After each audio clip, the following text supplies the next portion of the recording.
Hey people of the VC, it's Andy Cloudy and Milder. This is my vinyl collection update for June 2020. Things I've been listening to that are going to end up back in the collection. Let's get to it. First up, I have a Tantrum, Melt It Down.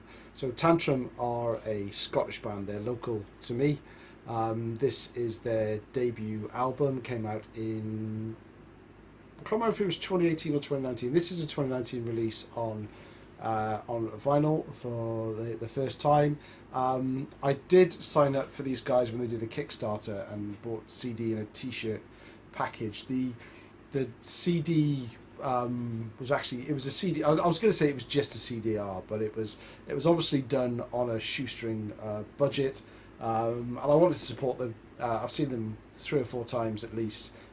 In Edinburgh, a couple of different places in Edinburgh, and yeah, I wanted to give them my support. But I was still a bit disappointed when the CD came and it was just in a card wallet, albeit a gatefold card wallet. And there was a time for a couple of weeks where I couldn't find it at all because it was so, when it was sandwiched between 2 other CDs, I just couldn't find it. But when they announced that they were going to do a vinyl release, I wanted to jump on it, but I already had the CD and I owned an ARD. But then Bandcamp were doing a promotion where they were donating all their fees to a particular charity that I thought was very worthwhile. So and I'd also sold a few CDs on eBay as well, so I feel like I kind of got this one for free, and I'm really glad I did, because does it sound better on vinyl? To me it does. The CDs I mostly listen to when I'm out and about, so on headphones. So this was probably the first time I was really giving it an airing online in real time, so to speak. So yeah, I definitely click with it a lot more in that way. You can see the track listing there. Obviously, when they went to the vinyl pressing, New World Order, bit of a typo. Don't know who was on proof checking, but he should be fired. But nevertheless, New World Order is actually probably one of my favourite tracks on the album, and one that you should check out if you want to hear what Tantrum sounds like. They are very traditional heavy metal, heavy 80s influences, without necessarily sounding like one particular band. So there's the cover. Love that cover.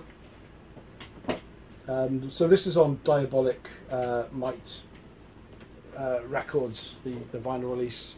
We've got some pictures of the band. The vocalist there, Stephen Swanson, he's got a phenomenal voice. He does the really soaring 80s sound. Absolutely fantastic stuff, and lyrics as well. This one's on black vinyl. I think it was on a colour as well, but didn't mind. Got the black vinyl, and very happy to have that in the collection. So next up, we're going to go. Next couple of albums are going to be stoner. So if that's not your thing, please bear with me, because it's my thing. First one. So this is a band I don't suspect many of you have heard of, unless you watch my channel, because I've talked about them just a little bit. So this is Sgt Thunder Hoof, and their latest album, Terra Solus, although it did come out in, it has been out for over a year now. Limited edition 300. This is double 180 gram 12-inch gold vinyl. Absolutely amazing artwork on here. As you can see, the picture itself, and this is something that, gatefolds were made for.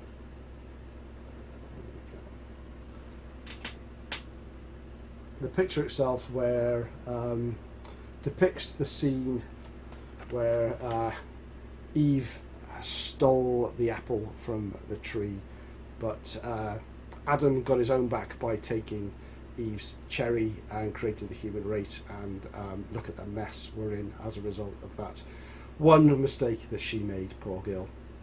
But Sgt Thunder Hoof are they're part stoner, part sort of psychedelic, a little bit doomy at times. They're kind of also chilled out as well. It's chilled out metal, chilled out stoner, and but at times also gut-wrenchingly heavy. And I absolutely love them. Here's the inside. Might want to adjust the brightness because this is bright. And so it's a double LP, but there are only 8 sides on it. But it's not one of these albums where it could have fitted in on one LP alone. Tracks can often be around 7-8 minutes. A Tree and the Serpent, that's a great song. Diesel Breath though is, where's Diesel Breath? Yeah, Diesel Breath on side C. That is the one track to check out that I will leave a link to. The thing about Sgt Thunder Hoof is they are defiantly unsigned. They handle all their merch, bookings, manufacturing, design, everything. They do it themselves. They're not looking for a label. From what I can gather, all of their albums, and this is their 3rd studio album, they've got a live album out as well, which I've not yet picked up. But everything they've released, they give away for free or pay what you want on Bandcamp. They really do it for the music. Of course, do physical copies as well, and I buy the physical copies. But it all kind of, it's music that pays for itself. They obviously they're not going to do these for free and give physical media away for free. But it helps. Hopefully, by buying the physical media, it helps them to be able to produce more fantastic chilled out stoner, which is also gut-wrenchingly heavy. Killer album. Terra Solus by Sgt Thunder Hoof, and there's the gold vinyl. So we've got some more stoner next, and this is the 2nd album from Mothership from 2014 now. It's been out for quite a while on Ripple. Again, fantastic artwork on the outside, and I'd forgotten how good this gatefold was. Look at that. Absolutely phenomenal artwork and illustration of the band at the back. I don't think Mothership have lived up to their first album, but that's really difficult thing to do because their first album is absolutely fantastic. And if you've not checked out that from Mothership, I would thoroughly recommend you start out from there. There are some brilliant tracks on here though: Shanghai Surprise, Hot Smoke and Heavy Brews, and an Astromancer. And the final track on here, Serpent's Throne, is fantastic. It's the closest thing on this album to the first album that is absolutely phenomenal in my books. It's on Ripple. Ripple always do a fantastic job with their releases. So here we have a list of cast members and some information about the band themselves. Very cool stuff. And this is on plain black vinyl. Got nice custom labels. Oh, you're not getting that here. I'm using my phone. I'm going back to trying this out. Last time I gave my phone a chance, it let me down and I lost the video. So fingers crossed we'll be okay this time. So moving on, and a bit of a shout out to Brendan Van Doom from Australia for this one, because he sent me this in VCLT, and it's a very long time ago. He sent it back in February, and it arrived the day before I went on holiday, and then the whole COVID thing came off. So this was sitting around for quite a long time, but I played it once when I came back from holiday. I thought it was pretty good. Put it on again and have played it quite a lot of times in June. So this is a Vindicator and There Will Be Blood. It's from 2011. It is on the Doomintia label, which is a Czech label, but they are an American band. It's, as you can tell from Thrash and Destroy, they are a thrash band. And they have a really good old school feel there. They're not. I feel that a lot of the modern thrash bands are way overproduced, and as a result, I just find them a little bit boring, to be honest with you. In fact, my whole issue with modern thrash metal is these bands have got nowhere to go. The original bands they all progressed. There was no boundaries to thrash in the 80s. It just evolved. Whereas bands doing thrash now, to me, there's nowhere for them to go. They just carry on doing thrash. So a lot of these bands, after 2 or 3 releases, it all starts to sound a little bit samey. But I'm led to believe that this is not their best album. This is their debut album. So I'm certainly, on the strength of this one, going to check out some more from Vindicator. As for the favourite track, well, I don't have one. Listen to the whole damn album. But I think the one that I've picked out for you in my playlist at the end is the self-titled track, Vindicator. I love that chorus. It's got a really, really good 80s old school feel to it. And there's the label for you label geeks. Thanks again to Brendan for sending me that one. It was a real surprise and a real treat. So I found a fantastic new modern thrash metal band. Oh yeah, also came with a thrash metal collage, very, very good, and a lyric sheet. I've got some more, well, some people class them as thrash metal next, but I don't really think they're thrash at all. They're a UK band, but they are kind of UK proto-thrash, if you have to call them thrash at all. And that's Warfare with Pure Filth. So this is from 1984, and it is on Neat Records, and this is pretty raw stuff. So Warfare, members of Warfare were originally from a punk background. A lot of UK bands that certainly that go into the UK thrash bucket, they either had they either tried to emulate the sort of the Bay Area thrash sound, or they were punk bands that got a bit disillusioned with punk and the scene and got into metal and really enjoyed the thrash metal sound that was coming out. Warfare are definitely in the bucket of the punk, and we're talking raw UK punk here. So this is more. I don't want to put you off though, because this isn't a punk album.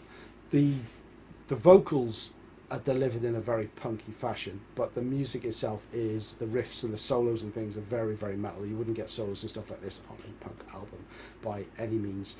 But if you're going to compare these two sort of heavier bands, as I say, it's not really thrash metal, but it is more in the Motorhead, the Venom, Tank. In fact, speaking of Tank, this was actually produced by Algie Ward of Tank, and the comparison to Venom, the Venom also guest on this this final track, Rose Petals Fall From Her Face. This track alone gives the album the Pure Filth category. It is pure filth. It is funny as hell, but not for the faint-hearted. Not safe for work, definitely, if you're going to play that one. But to me, Dance of the Dead is the thrashiest track, and that's the one I'm going to put a link to at the end of this video. The band itself is the brainchild of Evo, and he's on drums and lead vocal. If you just listen to it, it's just amazing how he could deliver the vocals and do the drums at the same time. So, fantastic album by Warfare. I originally, when I bought this, and I got it for a great price, I got a little bit nervous that I'd ended up with a bootleg version, because the vinyl is in amazing condition, and the label itself almost looked too good for an 80s pressing. But the Outrun, forgotten the words for it. The dead wax text is absolutely spot on. Clearly, it's a modern polyline sleeve that it's been put into. I'm happy that it's coming in polyline sleeve, but I sometimes wish, well, I always wish that it comes with the original sleeve, however trashed, but it may well have been a little bit too trash. There's your neat label. And this edition, this pressing, also came with a 7-inch single, and on here we've got no label on side B, but we've got This Machine Kills on one side and Burn the King's Road on the other.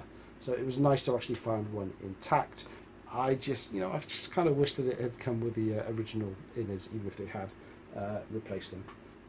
So killer stuff, Warfare, check them out if you haven't. Now, there's always a dud, isn't there? And some of you are going to scream at me because I know this is an incredibly popular artist. It's a guy from Canada, I believe, and it's Pat Travers with his 1977 release, Putting It Straight. So this is a UK pressing on Polydor. It's a cool cover. Guy just about to play, Pat Travers, I guess, trying to play guitar in the office to the music exec, and then wow, blows the speakers, blows the room off. Love the cover, but I don't love the album. It's just a little too much 70s for me. I don't show a lot of 70s stuff. But to start with, Life in London, it kicks the album off really, really well. In fact, it's probably the best song on the album, in my opinion. And I'm thinking, hello, this is going to be good. I think I found a good one here. And that continues for the next 3 tracks. I was going to read out what they were, but it's one of these annoying albums where the tracks on the album don't match the track listing. And I've got a terrible memory, so I can't remember what's left. But the last track on the side A, I do remember because it's Lovin' You, and it's got a really, really commercial 70s rock sound, and it's just too much for my taste. And then the album just goes, to me, downhill from then. Side B bores me to tears, I have to say. It starts off with an instrumental offbeat ride. It's monotonous, and it has saxophone on it. Saxophone and rock, nope. Dedication also has saxophone on it. So side B was half of it. There's 3 tracks on side B, and you've got me already. You've already killed it by putting saxophone on 2 of them. So overall, 4 good tracks, but 2 70s for me. If my house was on fire, this isn't one I would reach for and grab. And as shelf space becomes a premium within my man cave here, I don't know if this one would last a cull, I have to say. But it was worth checking out. As I said, I do like the song Life in London. I had no idea Nico McBrain was the drummer on this when I bought it. I would have bought it I bought it anyway, but I would definitely have bought it had I known, just to try it out. But lyrics in a sleeve, and we also got Peter Mars Cowling and Pat Travers as well there. Not a particularly exciting label, it's your standard Polydor stock. Glad I listened to it. I've since found out on Discogs I paid way too much. I didn't pay a lot for it, but I paid way too much compared to what it's actually goes for on Discogs. So that didn't that kind of rubbed salt into the wounds as well. But there we go. You can't win them all. The next one though is a winner. This is the last one actually. I thought save the best to last, and it's one that you'll know, and it's one that I know. But this is Iron Maiden, Somewhere in Time. Now this is the 2014 reissue, and it was the last of the reissues I was waiting on. I waited a long time for this to come down to the sort of price that I was prepared to pay for. Yes, I'm a complete tight arse when it comes to buying new vinyl. I wait and wait and wait, and it finally got within 30 pence of the threshold. I thought, I've waited long enough, I'm buying it. so I could now retire my 80s copy, which I bought when it came out, and it was the first Iron Maiden, new studio Iron Maiden that came out when I was younger, I love the cover. I think everybody loves the cover of this one. A little bit of Maiden history, a lot of Maiden history, just on the cover alone. But I remember being totally disappointed by what I heard. So I got into Maiden around the Peace of Mind album, The Trooper, when that came out. But I wasn't really into music enough to buy anything. Live After Death was the first Iron Maiden album I've got, that's no surprise. So this was the first studio album that actually came out that I anticipated and I bought. And the synth, I've not even been drinking. The synths were a real disappointment for me. I wasn't expecting that, and even now it is. And but I bought it back then, and I played it to death because, you know, I didn't have that much money, and I played every record I bought, and I grew to, you know, I love this album. There's no two questions about it. I love every song on it. I know all the riffs, I know all the words, but it is now the 80s album I revisit the least. But what I do, I thoroughly enjoy it. I was singing along to this the other day, and I've got no issues with it at all. It's just still that teenage stigma I carry around with me today that I just cannot shake off. That Iron Maiden, you know, something changed at this point in time. But say phenomenal album. I've got all the originals, I've got all the reissues, so, you know, there's clearly not too much wrong with it. There's nothing wrong with it. It's a fantastic repress. Really sounds good, I think. It looks fantastic. It's very much true to the original, although a lot heavier, certainly the UK release. So that's a bonus. And yeah, this is a great job of reproducing the inner sleeve as well. So there you have it. That's my June 2020 update. Let me know which of these your favourites. Let me know perhaps which Pat Travers album I should have tried in that one. If the general consensus is that's a Duff one, if the general consensus is that's his best, then I think I'm probably done. But yeah, let's talk in the comments. Rather than leave links to individual tracks, I've put together a playlist, which I'll put a link up above if I remember, and certainly below if you want to hear a track from each of the albums I've shown below. And I'm going to do this each month now. Probably going to aim for the last Friday of the month. I know I'm a little late with this one, but I only thought of it just now. Last Friday of the month, I'll do a collection update of what I've been really sort of processing through that month and adding to the collection. But thanks for watching. Hope you're all staying safe out there. See you soon.